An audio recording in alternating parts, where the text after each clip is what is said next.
Stephen Covey ने यही बात लिखी है, the 7 habits of highly effective people पुस्तक लिखा जो सबसे प्रसिद्ध मैनेजमेंट बुक है। उसके बाद उन्होंने एक और अच्छी बुक लिखी है, द 8th हैबिट। उसका सब टाइटल है फ्रॉम इफेक्टिवनेस टू ग्रेटनेस, असरकारकता से महानता तरफ। उसमें यही बात लिखी है। स्टीफन कवी आए थे भारत, 5 दिन रुके ये बुक की प्रमोशन के लिए, 4 सेमिनार किए। एक सेमिनार 700 से 1000 लोगों ने अटेंड किया। एक डेलीगेट फी 23,000 रुपए की थी। मुंबई में ओपनिंग हुआ, ओबेरॉय में फंक्शन था, 700 सीट्स थी। 24 घंटे पहले ई टिकट ओपन हुई और 86 सेकंड्स में 1 मिनट एंड 26 सेकंड्स में 700 डेलीगेट्स ने पैसे भर दिए पूरे भारत में से, क्योंकि नाम तो बड़ा था स्टीफन कॉवी। 6 घंटे के सेमिनार में 5.5 घंटा सेमिनार मैनेजर्स और वीडियो ने चलाया। आधे घंटे के लिए ही सिर्फ स्टीफन कॉवी मंच पे आए थे। आधे घंटे में 10-12 बार वे एक वाक्य बार बार बोलते थे। वही वाक्य को, वही सेंटेंस को बॉक्स आइटम बना के दूसरे दिन डीएनए न्यूज़पेपर में पूरी आर्टिकल छपी थी। If you have not attended yesterday's Stephen Covey seminar, you can read this article. It is equally good in the thought process of attending the whole seminar.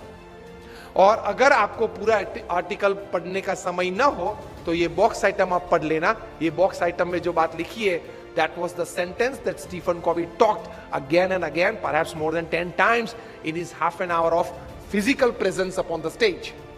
और वो क्या था? Don't expect others to change. First change yourself, others will follow.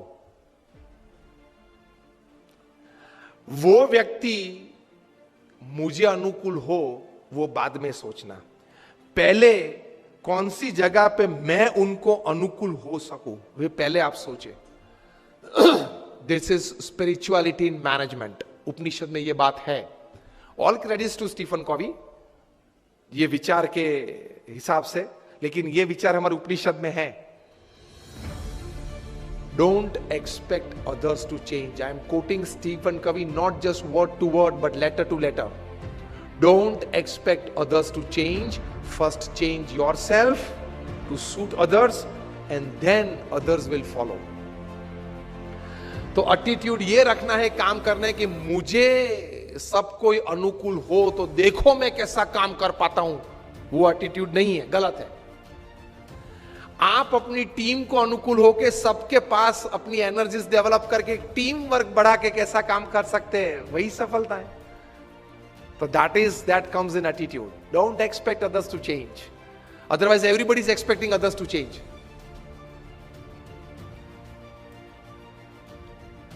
हमारे गुणातीयन स्वामी ने 200 साल पहले लिखा है क्या, कि अगर मैं जिस तरह से समझ रहा हूं ऐसा ही सब समझे तो बहुत अच्छा। तो प्रमुख स्वामी ये सिखाते थे कि थोड़ा गम खाना, मतलब बड़ा मन रखना, एक्सेप्टेंस लेवल बढ़ाना, इंसल्ट्स या डिसरिगार्ड्स हो तो उस वक्त जरा स्थिर रहना, तो आप आगे बढ़ पाएंगे। You are not checked by your performances. You are checked by how you handled failures. Fortune 500 के बारे में तो आपने सबने सुना है ना, Fortune 500 कंपनीज, उसमें से कहीं CEOs को मैं मिला हूं। नेशनल इंटरनेशनल सेमिनार्स में हम मंच पे साथ में रहे हैं। अभी 2 साल पहले शिव खेरा और हम लोग साथ में थे। बहुत अच्छी बातचीत, वार्तालाप हम मंच पे बैठे तब हुआ था। बड़े बड़े सीईओस को मैंने पूछा है, मल्टीनेशनल कंपनीज के सीईओस को, कि the person to whom you are paying more than 10 crore rupees per annum in salary, what do you ask them in their interviews? तो एक बड़े मल्टीनेशनल कंपनी के सीईओ ने मुझे पूछा था कि Swami this is the first time I am asked this, कभी हमने ये नहीं सोचा था। मैंने बोला कि क्योंकि कई एग्जीक्यूटिव्स हैं, उनकी एनुअल तनख्वाह है 50 करोड़ 100 करोड़। मैं जागृत अवस्था में बोल रहा हूं।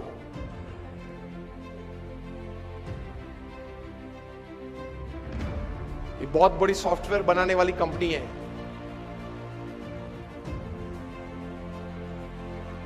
हाँ, इन्फोसिस नहीं, इंडियन कंपनी है, अमेरिकन कंपनी है।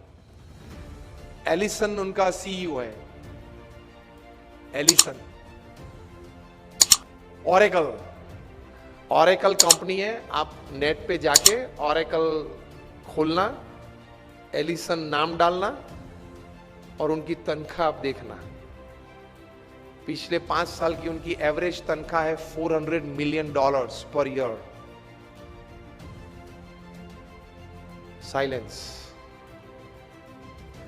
$400 मिलियन, $1 मिलियन मतलब 65 करोड़ गिन लो, चलो राउंड फिगर 70 करोड़ गिन लो। $1 million is, that is $10 lakh is 7 crore rupees. So 400 million is 2800 crore rupees per annum salary. अब देख लेना, मैं नाम देता हूं, Allison, ELLISON, he is the CEO of Oracle। अब नाम देख लेना। अभी परसों ही आपने सुना होगा सुंदर पिचाई का, गूगल के CEO, पर डे की सैलरी 3.5 करोड़। परसों ही न्यूज थे, हाँ 2 दिन पहले न्यूज थे।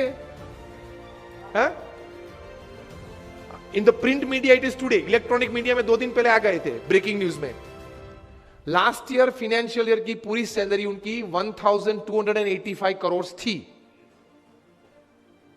टू बी एग्जैक्ट 1285.5 करोड़, मतलब रोज की तनख्वाह 3.5 करोड़ की।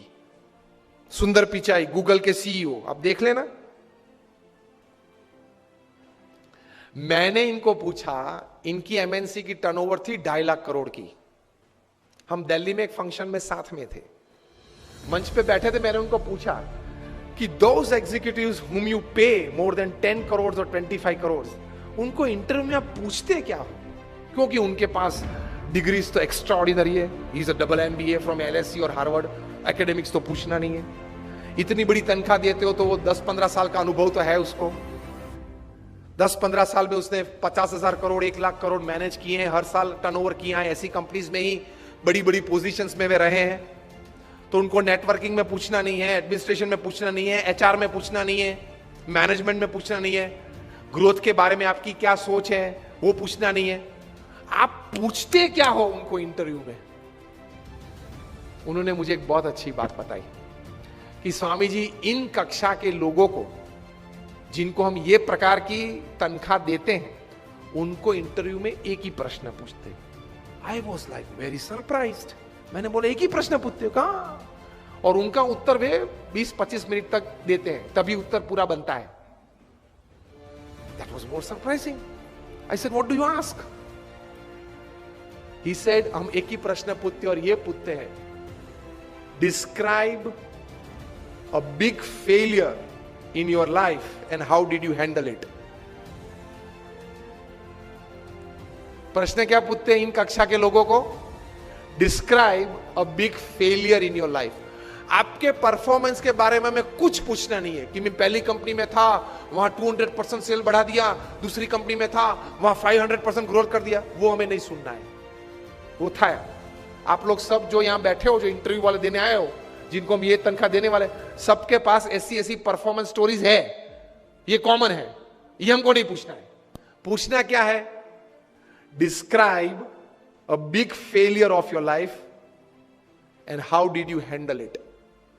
सिंपल। परफॉर्मेंस से आपका कैलिबर का टेस्टिंग नहीं होता, वो तो किसी को भी चांस मिल जाता है, प्लेटफॉर्म मिल जाता है तो कूद लेता है। How did you handle failure? How did you handle a setback?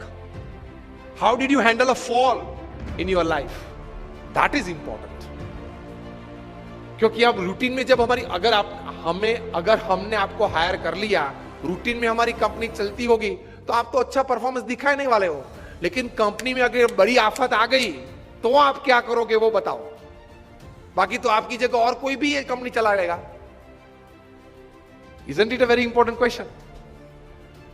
उसमें वो मल्टीनेशनल कंपनी के CEO ने मुझे बताया कि स्वामी, इसके उत्तर में उसको 20-25 मिनट हम देते हैं और उसमें भी हम ये जांच करते हैं कि किस प्रकार के विचार और प्रैक्टिसेस उसने अप्लाई किए, वो साइड में रखते हैं। किस प्रकार के एटीट्यूड्स उसने उस वक्त रखे, उस पे हम गौर रखते हैं। What we see in his answer is not what he thought during failure, not practicals what he applied to come out of that failure. What we see is what type of attitude he kept when he was a failure, when he met failure in his life. तो महान लोग ये परिस्थिति में इस प्रकार का attitude रखते हैं। तो इसमें ये बात आती है गम खाने की। ये बहुत बड़ा विचार जो प्रमुख स्वामी महाराज ने दिए, उसमें कई प्रकार के ऐसे अर्थ आ जाते हैं। That is the greatness of life. How do you handle failures?